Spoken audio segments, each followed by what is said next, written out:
രാഷ്ട്രപതി ദ്രൗപദി മുർമുവിനെതിരെ കേരള സർക്കാർ ആർട്ടിക്കിൾ 32 പരിധിയിൽ സുപ്രീം കോടതിയിൽ റിട്ട് ഹർജി സമർപ്പിച്ചിരിക്കുകയാണ്. കേരള ഗവർണർ രാഷ്ട്രപതിയുടെ അംഗീകാരത്തിന് വിട്ട അനേകം ബില്ലുകൾ അംഗീകാരം ലഭ്യമാകാതെ കെട്ടിക്കിടക്കുന്നതിനെതിരെയാണ് കേരളത്തിന്റെ ഹർജി. കേരള നിയമസഭ പാസാക്കിയ നിയമത്തിൽ എങ്ങനെയാണ് രാഷ്ട്രപതി കടന്നു വന്നത് എന്ന സ്വാഭാവികമായ ഒരു ചോദ്യം വരും. നമുക്കറിയാം, എല്ലാ സംസ്ഥാനങ്ങൾക്കും ചിലപ്പോൾ ഒന്നിലധികം സംസ്ഥാനങ്ങൾക്ക് ഒരു ഗവർണർ ഉണ്ടായിരിക്കുമെന്ന്. ഈ ഗവർണർ എന്ന് പറയുന്ന സ്ഥാപനം നിയമസഭയുടെ ഏറ്റവും അടിസ്ഥാന ഘടനകളിൽ ഒന്നാണ്.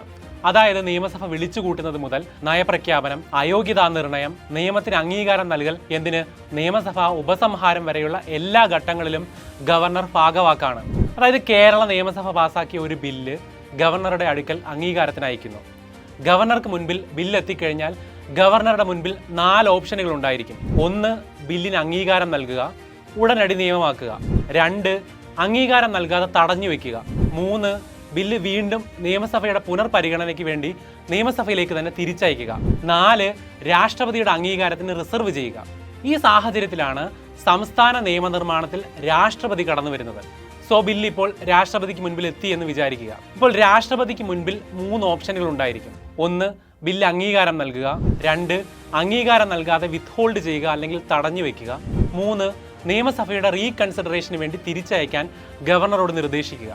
കേരള നിയമസഭ പാസാക്കിയ കേരള ലോകയുക്ത ഭേദഗതി ബില്ല്, കേരള യൂണിവേഴ്സിറ്റി ഭേദഗതി ബില്ല് ഉൾപ്പെടെയുള്ള ധാരാളം ബില്ലുകൾ കേരള ഗവർണർ പലപ്പോഴായി രാഷ്ട്രപതിക്ക് റിസർവ് ചെയ്യുകയുണ്ടായി. ഭൂരിപക്ഷ ബില്ലുകളും ഇപ്പോഴും രാഷ്ട്രപതിയുടെ പക്കൽ കെട്ടിക്കിടക്കുകയാണ്. ബില്ലുകൾ രാഷ്ട്രപതിക്ക് റിസർവ് ചെയ്യുക എന്നത് വളരെ അപൂർവമായ ഒരു നടപടിയായിട്ടാണ് ഭരണഘടന വ്യവസ്ഥ ചെയ്യുന്നത്.